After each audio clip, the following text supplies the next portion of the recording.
Good morning, everybody. We're going to give everybody just a minute here to hop on. We encourage you to join us in the chat.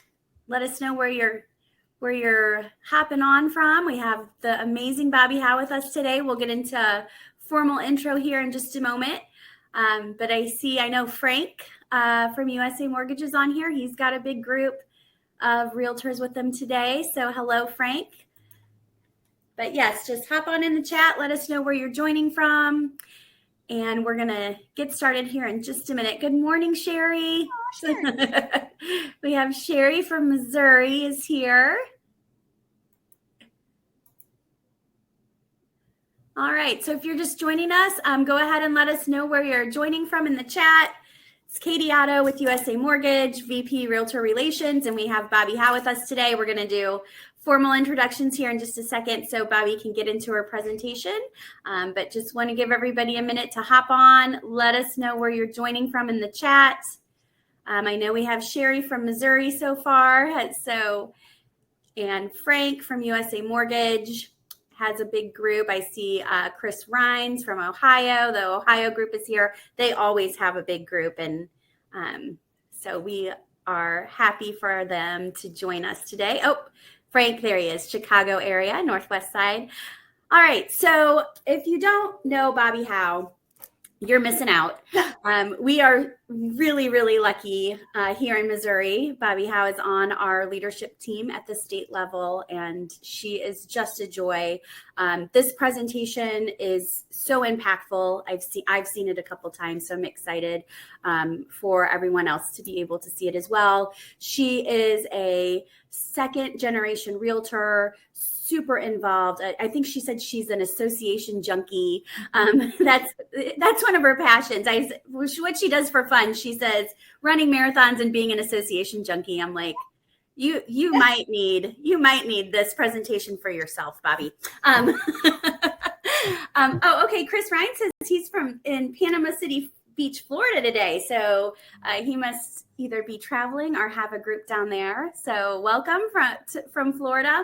But again, Bobbie has a lot of accolades. She is so well respected in the industry, has been involved at the local, state, and national level. She's currently COO for Regional REMAX, and we were just talking about all her travels and everywhere she's going. And so I'm so excited to have her here today, and I'm going to go ahead and turn it over to you, Bobbie. Thank you, Katie. And thank you guys for being here today with me. This presentation is one that I usually give to realtors, obviously, is the stories that I tell. However, I do think that you'll have your own stories that you can fill in with your own experiences as I get into some of these life lessons. But before we get into that, I need a couple disclaimers for you. Is number one, this is really, really hard content to do virtually. When I do this in person, I really feed off the responses and the people in the room. So feel free. I've got the chat box up over here, so feel free to say anything and everything over there. I may or may not respond to it, but that's one of the things. The other thing is I need you to know two important things as I get into this. Number one, I'm going to get very, very personal with you. I'm going to get very personal very quickly with you all. You're going to feel like you've known me my entire life, and I'm sorry for that. And the other part is there may be portions of this where I get emotional. It's different every single time. And there may be portions of this where you get emotional as well as I tell some of these stories. So just know that going in. And finally, I just want you to know that what I'm about to tell you is not something I'm ashamed or embarrassed about. I'm not looking for sympathy, and I'm not looking for attention. Well, my husband accused me of that a long, long time ago, and then he finally understood the impact of what I'm doing here.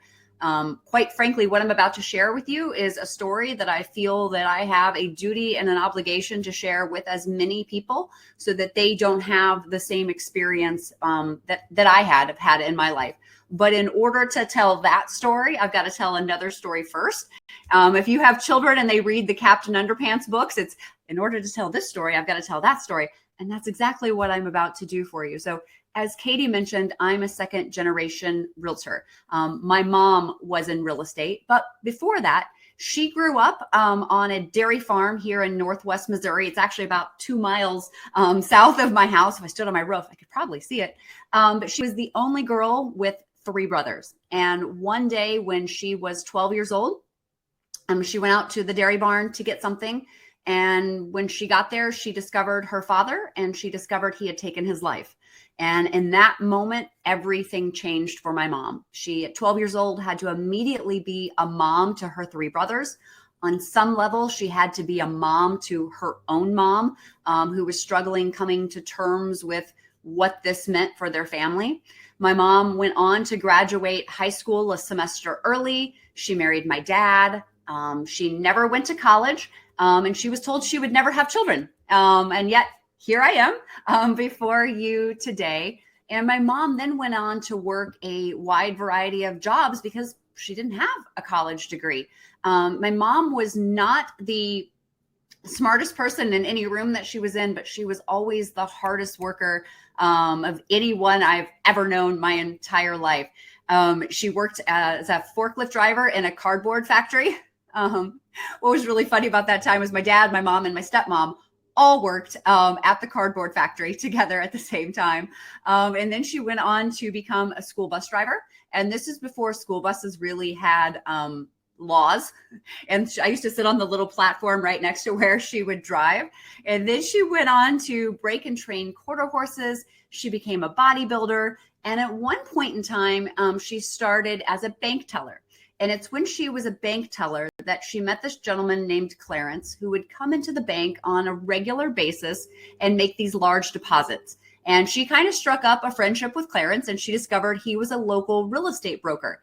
And Clarence saw a lot of potential in my mom. He was really the first adult in my mom's life that ever said, you know, I see something in you, and I think you could be amazing as a real estate agent. He taught my mom how, as a single parent, my parents divorced when I was 4, and I was 8 at about this time, how as a single parent, she could save up 6 months worth of living expenses so that she could take that chance on herself and go out and become a full-time real estate agent. And that's exactly what she did. She was Rookie of the Year, her very first year in real estate. From there, she went on to become the #1 producer in our community for over 20 years straight. My mom was your typical top producer. She was burning the candle at both ends. She got into real estate in the late 80s and was taught. Sorry, my mowers are literally outside my window right now. So if you hear that back noise, I'm sorry. But she was taught to go, sell, do, and never taught how to deal with the emotions that come in this industry, how we can go from the highest of the highs to the lowest of lows within about 3.2 seconds. So that was such an important part of her life, is that she just was taught to go all the time and never take time for herself. And so there became a time when alcoholism started to take over my mom's career. It started at like 2:00 in the afternoon, and I would smell something on her breath, but I would convince myself that, well, maybe she'd gone out to lunch. My mom didn't eat regular meals, but maybe she'd gone out to lunch and that was just mouthwash on her breath. And then it would move up and it would move up. And then I still very clearly remember the day. It was 10:30 a.m. We were showing a church to a local personal injury attorney, which is just a weird combination of things all together at once. But from about 8 feet away, I could smell the alcohol on my mom's breath. And I yanked her outside and I said, Mom, it is 10:30 a.m. What are you doing? And she said, Bobbie, you don't understand. This is how I deal with what I'm going through in this industry, with what I'm going through in my life. And I don't know any other way to deal with it. At that time in our community, I was known as Nancy's daughter because everybody in our community of 80,000 people knew who Nancy's was. And so then I had to make a decision for myself. Did I want to remain working with her and eventually become known in our community as Drunk Nancy's daughter? Because I could just see the deterioration. And I knew that she needed to make decisions about her future, and she wasn't at the point of being ready to make those. So I went off, I joined a different company and started building my business back up again. And it was about a year and a half later, I had just left a Realtor of the Year selection meeting. My mom should have been there. However, she was always so busy selling real estate, she never really went to any of the association stuff, even something as important as choosing the next Realtor of the Year for our community. And she, like I said, she didn't show up to that meeting, but it wasn't weird for me in any way, shape, or form. And it's when I left that meeting that I got a call from my stepdad. They had been married about 2 years at that point. And he said, Bobbie, your mother has taken her life. And that was one of the most difficult moments in my entire life. I had a little 4-month-old boy at home. And I had to figure out how I was going to stay in an industry that had taken so very, very much from me. What I discovered over the next few months was it wasn't an industry that had taken so very much from me, but it was an industry that had also given me so very much. I took the next year or so off from selling real estate, but I became a virtual assistant for some top realtors across the country. Maura Neal in Atlanta, Georgia, Lee Brown out in Charlotte, North Carolina, Brian Copeland out of Nashville, Tennessee. And it was during that time that someone approached me about opening a franchise, real estate franchise in my local community. We expected we would open it up to about 5 people. And I thought, you know what? I could take that challenge on. Well, day one, we opened with 41 agents and we were the largest office in our community. And after about a year, I got an opportunity to, I'm in Northwest Missouri, St. Joe, Missouri, and about an hour away is Kansas City. And about a year later, I got the opportunity to take over a 350 agent office in North Kansas City. And over the next 4 years, I grew it to 500 agents, which is just complete insanity, if you ask me. And I eventually left that role. But it was during my time in that role that I created this Lessons from the Other Side that I'm about to present to you, because I realized this was a message that we were missing in the real estate industry, whether it's missing with realtors hearing it, whether it's broker owners who need to hear this, mortgage industry, title industry. This is something the entire industry, in my opinion, needs to hear, because we just swing from one extreme to the other, you know, by blinking, essentially. So this is Lessons from the Other Side. I hope that you take away at least one lesson that you can put into play in your world going forward. So my very first lesson, if I can get my mouse to decide to work all of a sudden, the very first one is work-life balance is a misnomer. Too often we hear people say they get into the real estate industry because they want work-life balance. And I have to immediately laugh, because as we all know, this industry is very, very work heavy. And it has to be work heavy, especially as you first get into it and establish your name and your relationships and your sphere of influence in this industry. You have to work hard. The problem is that we then sometimes forget to take time for the life side. You know how Staples has the easy button? We all need that pause button where we say, whoa, I've given too much of myself and my family possibly to this industry, and I need to pull back and take some time for myself. When we are in the work heavy side, our life side is going to suffer. And we need to build up some boundaries going in. And I'm going to talk about that in the next couple of slides. However, we also need to recognize that when we take time for the life side, our work side might suffer a little bit. But the idea is that we've built up some extra money in the bank. The idea is we've built up a network of people around us that can step up and help take care of us when we're there. Because it's been my experience that when I raise my hand and say, I need to take some time for me, or I need to take some time off, whether it's just a vacation or whether it's a sabbatical, because I've had to do that before. I took a 3-month sabbatical because I just was in a bad place, is that the people that are around me, 99% of them say, oh my gosh, how can I help you? How can I be there for you? And it's that 1% of people who are selfish jerks, essentially, that don't understand and that just think you have to work 24/7 and never take a break and family is the last thing on your list. Those people need to be kicked out of your life. They do not deserve you for the amazing human being that you are, and they're not taking you to the next best place. So that's been the biggest lesson that I've learned over time, is that I get to kick people out of my life if they don't respect me and what works for me. And what works for me might be different than what works for you. You just need to find your balance in your life. You need to discover how to pace yourself. Because for me, The purpose of business is to fund my perfect life. And my perfect life for me, my why is incredible life experiences with my family. It's not putting a bunch of money in a bank that I'm never going to see ever again. My next life lesson is you teach others how to treat you. And this is one of the hardest ones because there's 3 parts to this. There's what you allow, what you stop, and what you reinforce. And I will tell you right now that we reinforce a lot of really, really bad behaviors in this industry. And what I mean by that is that when a client texts you at 11 o'clock at night and you cuss your phone, oh God, what do they need at 11 o'clock at night? And then you respond back to them, whatever the answer is, or I'll get to you in the morning, whatever your response back is, just simply by responding to them, you have reinforced to them that they can reach out to you at any point in time and you're always going to be available for them. You know, my mom reinforced bad behavior from people all the time. People would call the house at midnight and she would answer the phone. I'm sorry, no contract negotiations go well at midnight. Usually that means someone's been drinking and now they've gone crazy and they're wanting to blow up an entire deal. Let everybody sleep on it and we'll do it the next morning. My mom, so my parents divorced when I was 4. So my mom got me on Christmas Eve. There was many Christmases growing up where we'd be in the middle of opening presents on Christmas Eve. Somebody would call and want to see a house. We would stop unwrapping presents, go show the house, and then come back and unwrap presents again. I'm sorry.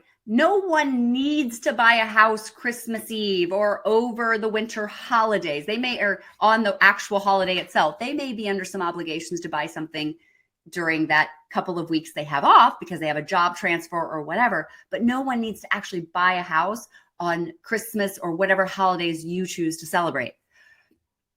And so I thought that growing up and seeing my mom do this, that I was like really good at setting boundaries and, you know, letting people know that this is when I'm available for you and that people would behave right. And I quickly discovered that I was wrong. There's 2 incidences that happened that showed me I was not good at setting boundaries and expectations with my people. The first one was the day that I was in labor with my son. At this point in time, I'd got the epidural and I was hooked up to literally everything.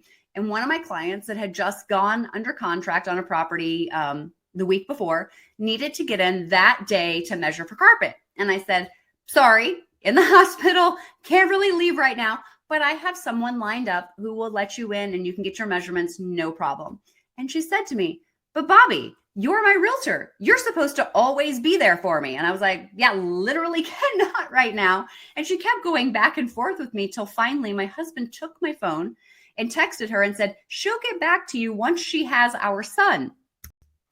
Funny follow-up to that story, she later became my son's preschool teacher, which I always teased her about and made a big deal about because I just thought that was just so hilarious that she was so disengaged from all of that.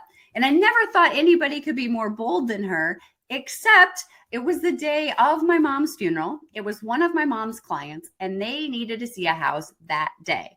And just like before, I said, I've got an army of people lined up. They will be more than happy to get you in this property and see it. And do you know what they said to me? They said to me, well, Bobbie, it's not like you're going to be at the funeral all day. Excuse me? Like have family in town and putting my mom on the ground. This is like one of the worst days of my life. And yet you still think that somehow you going and looking at a house takes precedence over anything else happening in my life. And that's when I learned I needed to be better about setting boundaries, about setting guidelines. And that most people will follow those guidelines if you give them. We just need to learn how to say no more often, which takes me to my next point. Maybe your perception creates your reality. And there's 2 parts of this. The first part is one of my favorite quotes. And the quote says, I am, for the words that follow create your destiny. And I want you to take a moment and think about when someone asks you, how are you doing? How do you usually respond? Do you say, I'm fine? Because that's for most of us, that's our just auto response. I'm fine.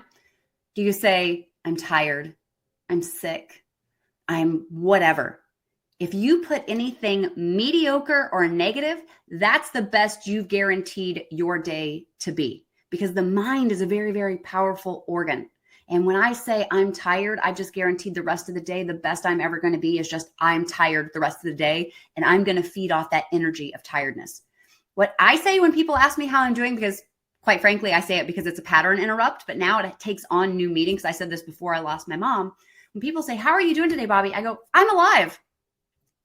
Every time I say it, I'm about to cry, which this is not normally an emotional point for me. I get goosebumps and energy lights through me because I'm alive. I'm here. I'm in this moment. I'm living. And you get to choose that. It's always funny when you say that I'm fine or I'm great or I'm fabulous. That's another one I love to say.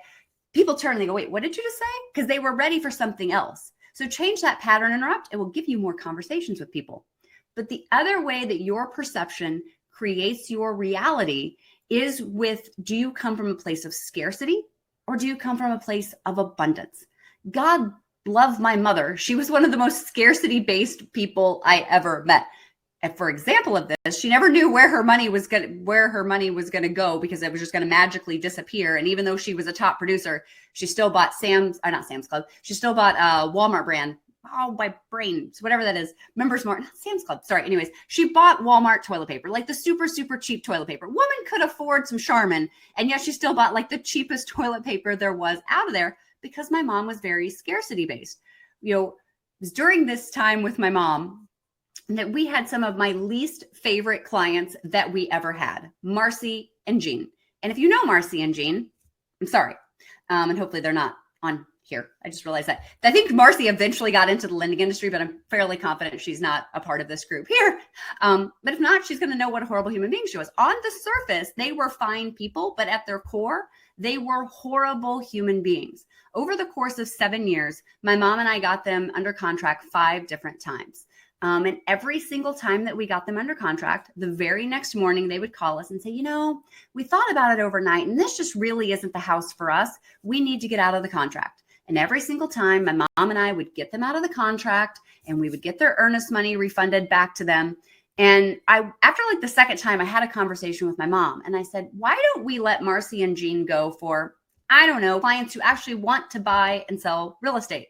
And she said to me, but Bobbie, I've shown them houses for so long that I'm owed something at this point. And also, I want their referrals someday. No, you don't. And I'll get into a minute why both of those arguments were extremely invalid. So my mom never got to sell Marcy and Jean a house, but I did. And as a part of selling them a home, I had to sell their existing home. This all happened about 4 months after I lost my mom. So this was like April of 2013. So the market was okay, but it wasn't anything like it is now. But it had recovered some from the 2008, 2010 crash. We were starting to build back up again. We put them on the market. One day in, we had an over list price offer. The buyer was the daughter of the #1 buyer's agent in our community. So it was a solid, great contract. I went to their house. I met with them, got them to sign the contract, the net proceeds, everything. We were good to go. And as I was leaving their house, they got into one of the worst fights I've ever seen between a husband and a wife. And I don't remember what they were fighting about. It wasn't real estate at this point. And I remember I almost called 911 because I was fairly certain the wife was going to beat up on the husband. And I was just scared of what was about to happen. And I remember just praying, God, if you'll just get me out of here, I'll never ask for anything ever again. And I do ask for things still. But he did get me out of there. Then 2 weeks passed and I get a phone call from Marcy and Jean. And you never got a call from one or the other because they couldn't trust that you would give them both the same information. You might hide something or change a story. And so they're both on separate phones. They're going through their contract and they said, Bobbie, what's this $2,500 in closing costs we're paying on behalf of the buyer? And I said, well, that was a part of them coming in over list price. You're actually still making more money than what list price was, but it's all in your net proceeds. It's all been explained there. It's all there. No, we would never have agreed to that. And I said, pull out this document. Your signature's right there. Bobbie, I never would have signed that document. If my signature's on that piece of paper, then you have forged my signature. We are not selling this house and we're not buying the next house. And I said, you're wrong. You are. I paid the $2,500 myself. Quite frankly, I would have given up every bit of commission if it meant getting these people out of my life. Because in the back of my head, I can hear my mom going, I'm out something. I wasn't owed anything. I had already lost money on these people through the blood, sweat, tears, and stress I had been through over the last 9 years trying to help these people and get them to closing. And quite frankly, like I said, they were horrible human beings. I don't want money from horrible human beings. That's bad karma, in my opinion. And then the other thing is, my mom would say, but I want their referrals. You are the sum total of the 5 people closest to you. Any referrals I would have received from Marcy and Jean would have been just like Marcy and Jean, because you surround yourself with like people. I didn't want any more Marcy and Jeans in my life. I wanted to move on from that. My next one, you are a business owner, act like one. This is one of the biggest things that I see in real estate. And I do believe that some of our mortgage people and some of our title people fall into this as well, is that we're not running profit and loss statements. We're not setting ourselves a budget. We're not doing the lead generation that we need to, because we just expect business to come to us. I remember there was one day I was having a conversation with one of my agents who he had just moved from one company over to my company. And he said, Bobbie, with all due respect, I'm just not a lead generator. And I said, okay, Kevin, I respect that. However, what did you do before you got into real estate?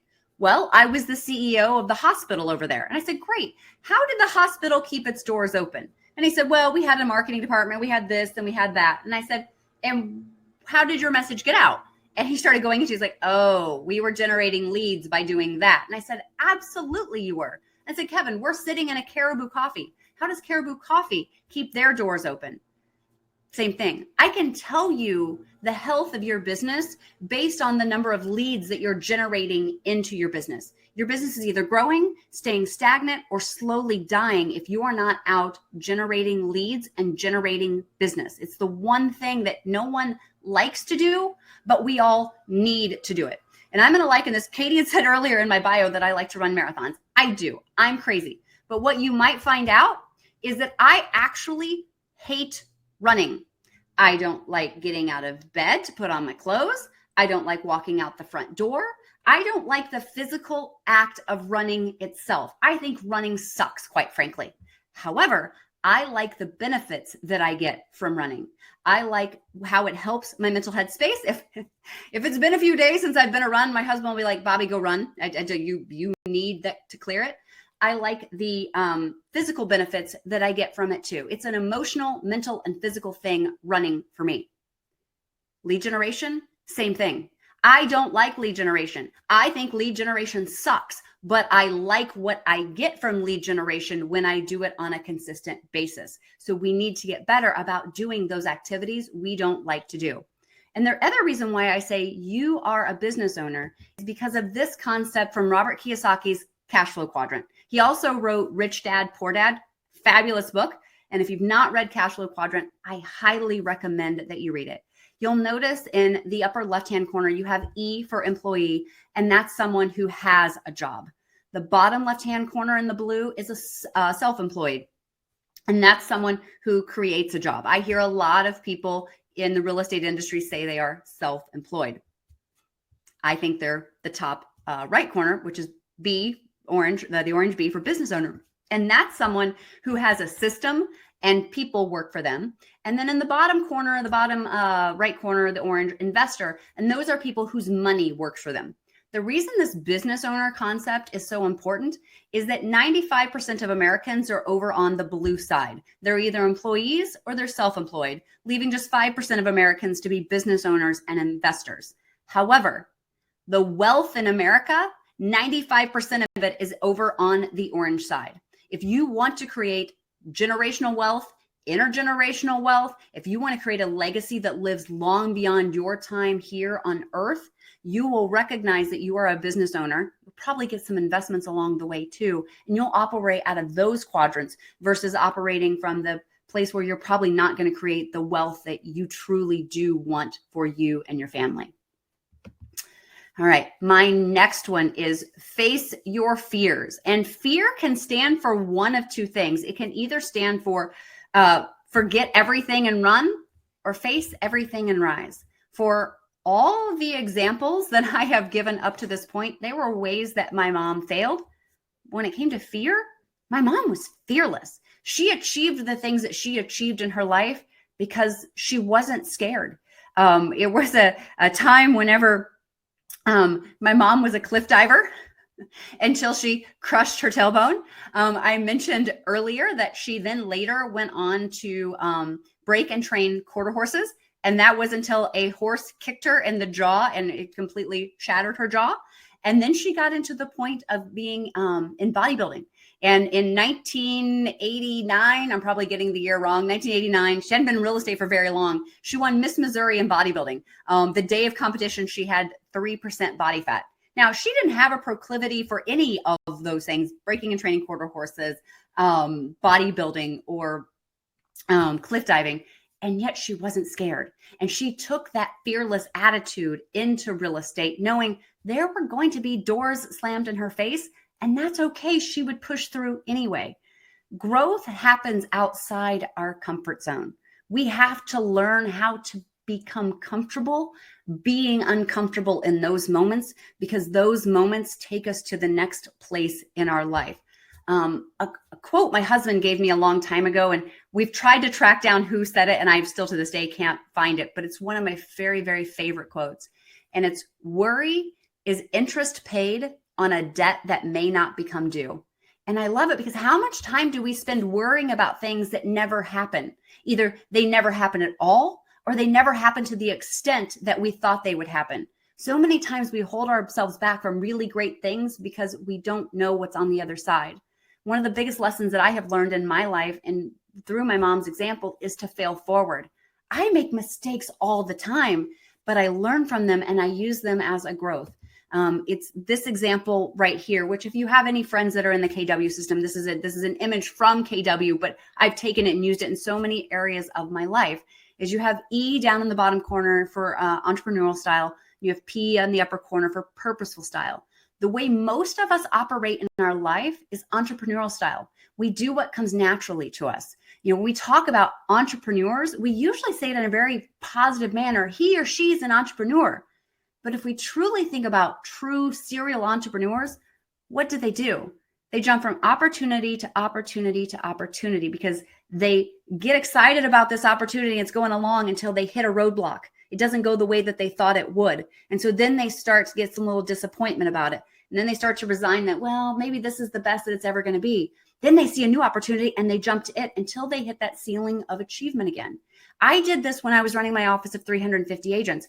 I quit every single day for the first 90 days. Well, at least in my brain, I did. I never actually told my boss that, but I planned to tell him that every single day. But I managed to push through my day and be like, tomorrow will be better.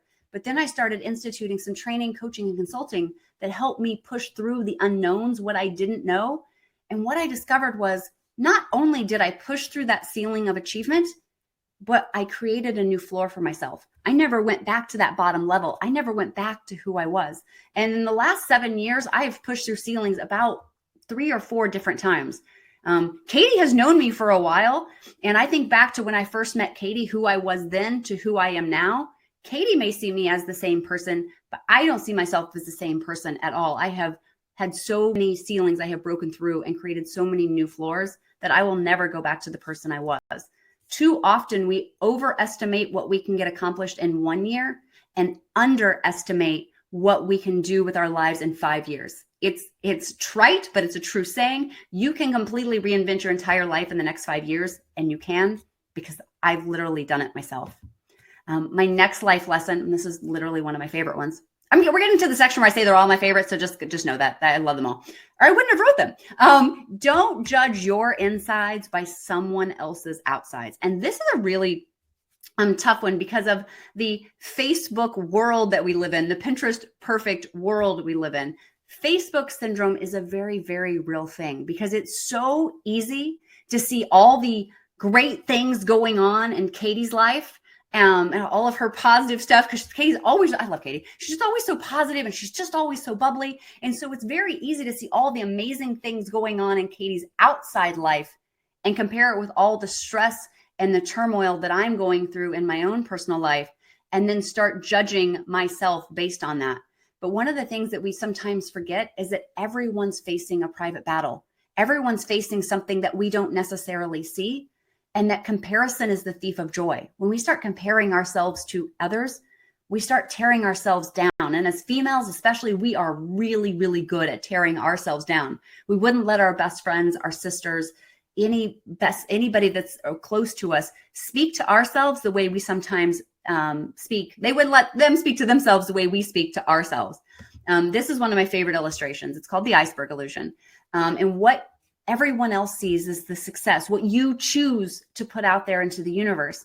But what we don't see of other people and what people don't see of us is what's below the surface, the persistence, the failures, and the sacrifices we went to get through where we are today, and the dedication, the hard work, and the discipline that it took for those things to happen. So when we're just comparing someone else's outsides, that success, to our insides, the other stuff, that's where a lot of pain and a lot of hurt comes in. And we have to stop worrying about everyone else, and we need to just worry about ourselves a little bit more.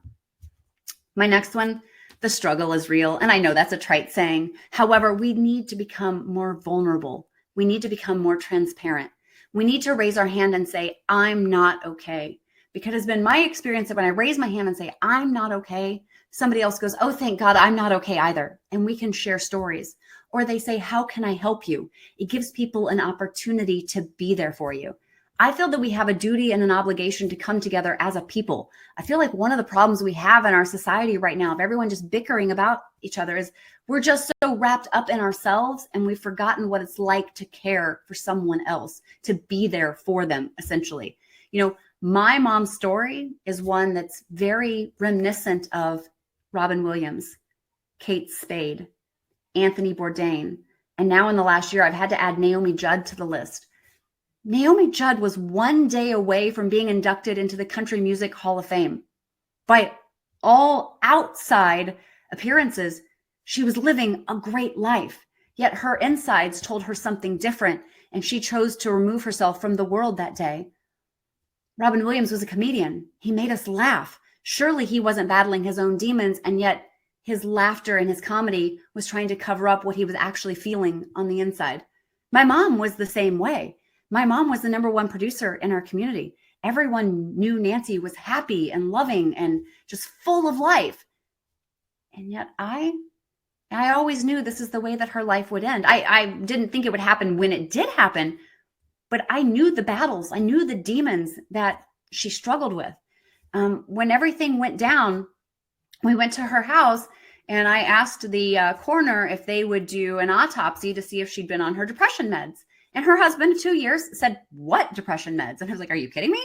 And so we went into, they had his and her bathrooms off their master suite. And we went into her bathroom and I pulled out 2-gallon Ziploc bags of depression meds. Her own husband had no idea that that was a struggle that she had in her life. People in our local community called the FBI, the local FBI agent, to accuse my stepfather of murder, because there's no way Nancy would have taken her life. Yet I knew it. The struggle is real. We need to become vulnerable. We need to become transparent. We need to allow people an opportunity to come into our lives and help us when we need it the most, which takes me to my next one. It takes a village. And we always say it takes a village to raise a child. I'm sorry. It takes a village to raise a human being.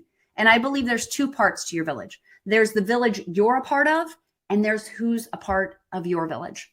So when I was pregnant with my son about 11 summers ago, Lord, that was a long time ago. I'm aging as I tell this story. I was pregnant with my son. There was a website, I'm sure it's still around, called The Bump. And on The Bump, they had birth month message boards, meaning everybody that was due to have a baby in September of 2012 was a part of this message board. And when your body started doing weird things, you could ask other people, your body doing that? Okay, cool. That's a normal thing, apparently, and not weird. At some point in time, we transitioned from that website to a Facebook group. And now 11 years later, we are still together. There's 150 of us spread out all over the US, a few people outside the US. And it's been just such an amazing resource growing up. Like when my son was 3, like he stuck a pea up his nose and I could put, oh, good, your kid's sticking peas up his nose too. All right, my kid may turn out to not be a mass murderer after all. They're my village. They were a village that I'm proud to be a part of as well. A part of that group, there was a mom in the group, Casey, and her daughter, Zoe. And Zoe, the sweetest little girl. And it was about, I'm trying to do the math. I think it was about 5 or 6 years ago now. I've lost track of exactly when. It was 6 years ago. Little Zoe was diagnosed with DIPG. DIPG is an inoperable brain tumor that strikes children between the ages of 4 and 9. And usually once they're diagnosed with this, they pass away between 9 and 11 months later. There are no known survivors of DIPG, and less than 1% of patients make it more than 2 years. But we knew our little Zoe was a different story. We knew she was going to be the story that was on all the headlines all over the country. So as a group, we raised a bunch of money and we sent the family over to Germany for some experimental trials. When those didn't work, we raised some more money and we sent her family to Mexico for some more experimental trials. Sadly, Zoe passed away 1 day short of 2 years on July 4th, 4 summers ago. We still light a sparkler in her honor, but that's not the important part of this story. We were there for Casey when she needed it, but we mostly were there for Casey when she needed it more than anything. Casey lives in Rochester, New York. And on the day of Zoe's funeral, 120 of the 150 of us in this Facebook group showed up to Zoe's funeral to be there for Casey in the moment that she needed people and family and love more than anything else. Little Zoe's been gone for 4 years now, and Casey is still a part of our group. She still sees our children growing up. She considers herself to be an aunt to our children.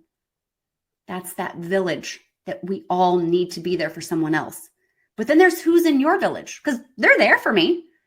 But there's another village that's truly there for me whenever I need them. It's another Facebook group, and it's some top producers from across the country. Why they let me stay in there, I don't know, but they do. It's cool. But when I was going through all of my turmoil with the large office that I was running, there was about a 6-week time frame where, like, every couple of days I would type out this long post of like, I'm stressed out. This isn't the role for me. I don't know what to do next. But every single time I would delete it because I was scared of being judged. I was scared that they were going to think that I was less than, or maybe they were going to kick me out. I don't know, but I just kept deleting it. And then finally one day I posted it. And you know what? Every single person in that group responded with either ideas of where my next adventure could take me, or just simply to say, hey, Bobbie, you are loved. To this day, and that has been 3.5 years ago, at least once a week, somebody in that group sends me a random message, a text, Facebook message, whatever it is, says, hey, Bobbie, I love you. When was the last time you randomly picked up your phone and texted someone and just said, hey, you matter, or I love you, or whatever it is? Don't do it with your spouse because they'll think you are up to something and it creates a real weird situation with them. But just pick somebody you haven't reached out to and haven't spoken to in a long time, and just remind them that they are an important part of your world, because you never know when the words you have today were exactly what somebody needed to hear. Which takes me to my next point. Take time for those who matter most. This is you, your family, your friends. Maybe it's your cat and your dogs. And I know you know this, but sometimes we need to be reminded about taking time for those who matter most. You know, a lot of times we talk about prioritizing our schedule, and I think it's backwards. I think you need to schedule your priorities. If something's important to you, you put it in the calendar and you let nothing get in the way. And then when someone wants that time slot, you say, I'm sorry, I'm booked at that time. Would this time or that time be better for you?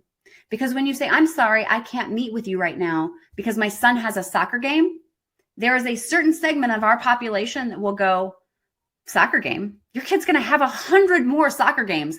I'm never going to have this opportunity again. And then when you give in to them, remember when you teach others how to treat you? You just taught them that they are more important than your family every single time. So take time for those who matter most, schedule those priorities, let nothing get in the way with it. And the other thing is, if you have certain people, certain clients, that when they call you or text you, when you see their name on your phone and you go, I would suggest you let those people go to voicemail. And then when you're mentally ready to deal with them, then you call them back and find out what they want, or answer their question, or move forward, or whatever it is. Because I do that face. My son learned it. And he's like, he would see me make that face. And he'd go, hey, Mom, is that Richie? Yeah, That was Richie, one of my least favorite clients. Not as bad as Marcy and Jean, but pretty bad. And it's my Richie face. I still have clients now that I make that face with, but I've learned such an important lesson that usually when I come back to it later, it's usually not as serious as it was whenever they were trying to initially get a hold of me. Things get better that way. My next one. Oh, this has been the toughest one of my entire life to learn. And I'm still learning it, to be clear. But if you can fix a problem with money, it's not really a problem. I can't bring my mom back. I can't bring little Zoe back. And when I took over my large office in North Kansas City, I was taking over because the guy who was in charge got put in jail. I couldn't get him out of jail with money. I mean, probably with a big enough bond I could have, but I couldn't get him out of jail. If you can fix a problem with money, it's not really a problem. The way that I learned this was May of 2016. I was coming back from meetings in DC, NAR meetings, and my mother-in-law called me and she said, Bobbie, the IRS is on your front doorstep. And I was like, well, that's weird. The IRS shouldn't be at my front doorstep. I pay somebody a lot of money to pay my taxes and to do them accurately. Well, long story short, what we discovered was my brother-in-law, my husband's brother, had a lawn care business, and he got in trouble with the IRS for not paying his taxes, and he was required to take the business out of his name. And what we didn't know was that he fraudulently put it into my husband's name. Oh, look, I'm doing it with my hands. I can feel it. He fraudulently put the business into my husband's name and then did not pay trust fund taxes for 2 years. Now, when I say this to realtors, they sometimes don't know what I'm talking about when I say trust fund taxes. But with this audience here, I know that you know what trust fund taxes are. And they're the one kind of tax that you cannot reduce no matter how much you want to reduce them.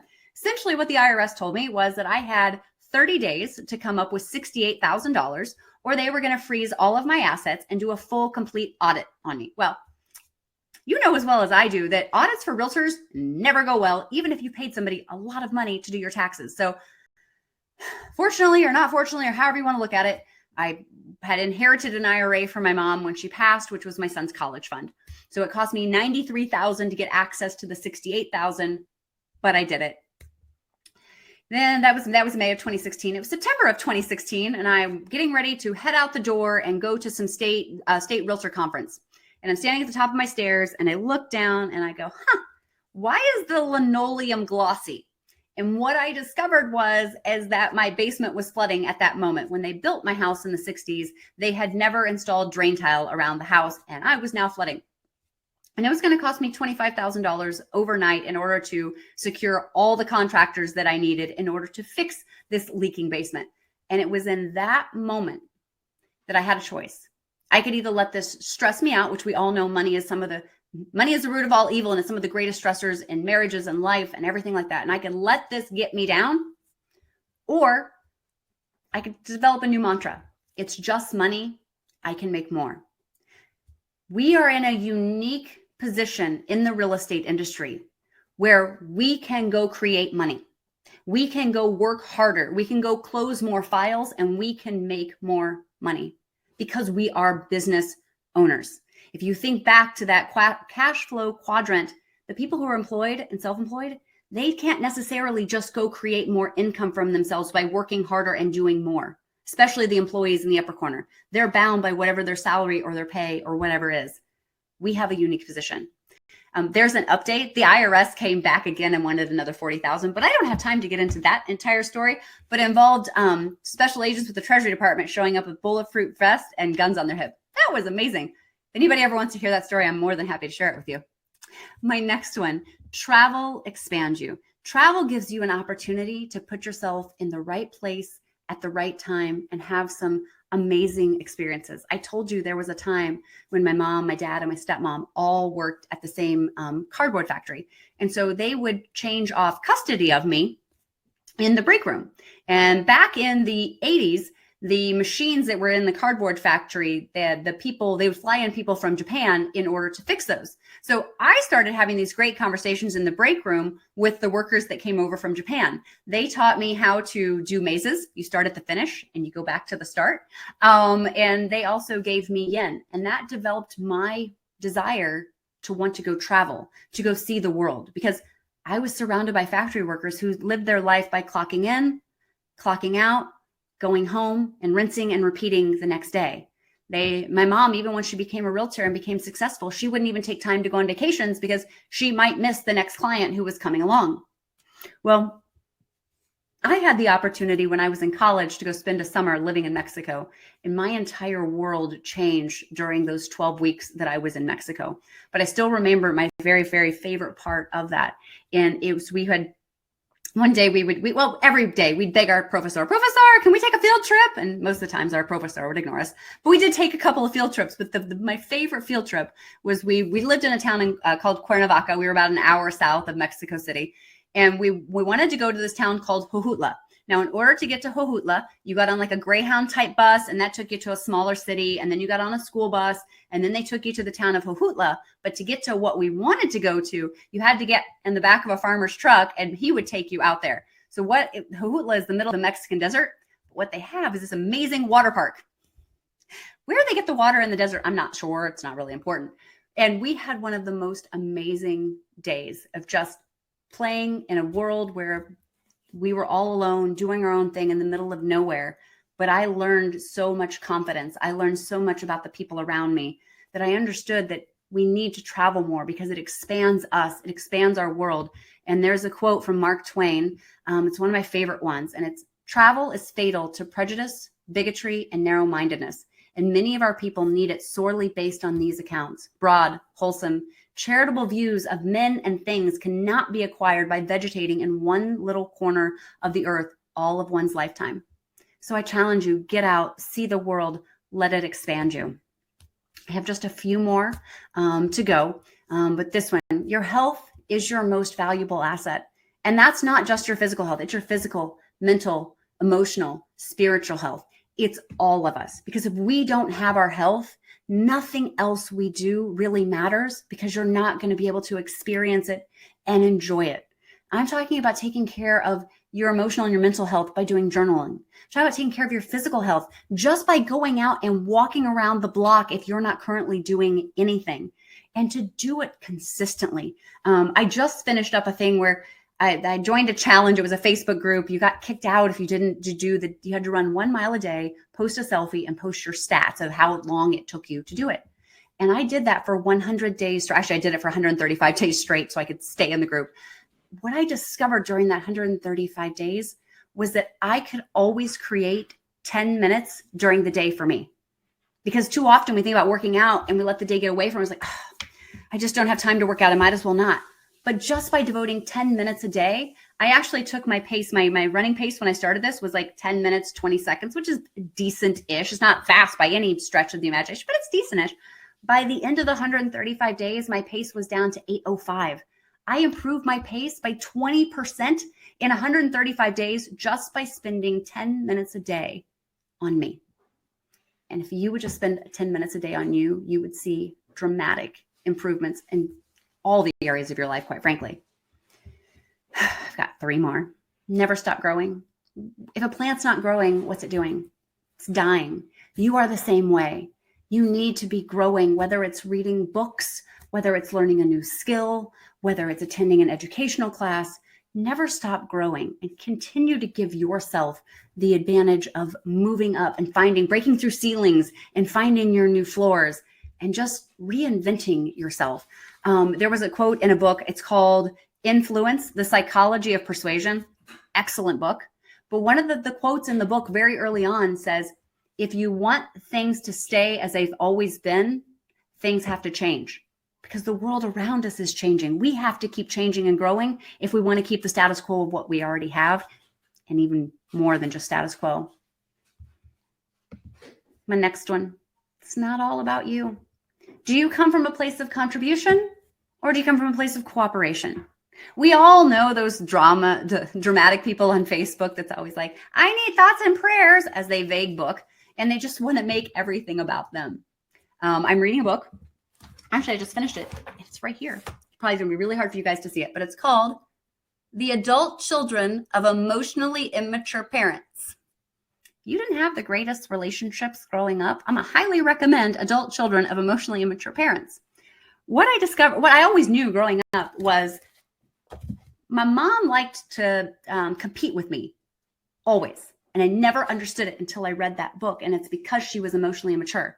But I would come home and I had had the best day ever. Maybe I made it onto student council. Maybe I made the winning free throw in the basketball game, whatever it was. I had the best day. But my mom always had a better day. Or if I had a horrible day and my boyfriend broke up with me or whatever it was, and I just needed to be comforted, my mom had a worse day and I needed to comfort her because she was a one-upper. She made everything about her. We all know those people that when you're having a conversation with them, they're not engaged in what you're telling them at all because they're already figuring out what their response is going to be. And if you're that person, stop it. Stop it right now and knock it off. And finally, my last one. Never take anyone or anything for granted. I told you that I always knew that this is how my mom's life would end, but that I didn't think it would happen when it happened. The part of the story that I didn't tell you was, and I had mentioned my little boy was 4 months old at the time. The day that this happened was my first day back in the office from maternity leave. I'd gone in the office that morning at 8 a.m. and I was writing out my plan to figure out exactly how I was going to get my business back on track. This is the Monday after the Super Bowl in 2013, so it's early February. And the last time my mom had seen my son had been Christmas Eve. Because remember, we celebrate Christmas on Christmas Eve with my mom. And I had begged my mom the entire month of January to come see my son because I was at home. She could come see him anytime. And he's growing so quick and so fast as a little infant. And she was always too busy, which code for she was probably drunk. And she would never come see him. Fast forward to that day, I'm first day back in the office from maternity leave. I get in the office at 8, and at 8:30 a.m., I get a text from my mom. Hey, when can I come see Alex? Y'all know what I did? So proud of myself. I picked up my phone and I chucked it as hard as I could across the office. It was very loud. People came to see what I did. And I screamed, F you, lady.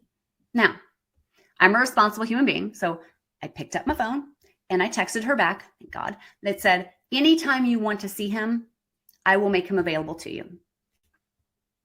Then 2 hours later, I get a call that she was gone.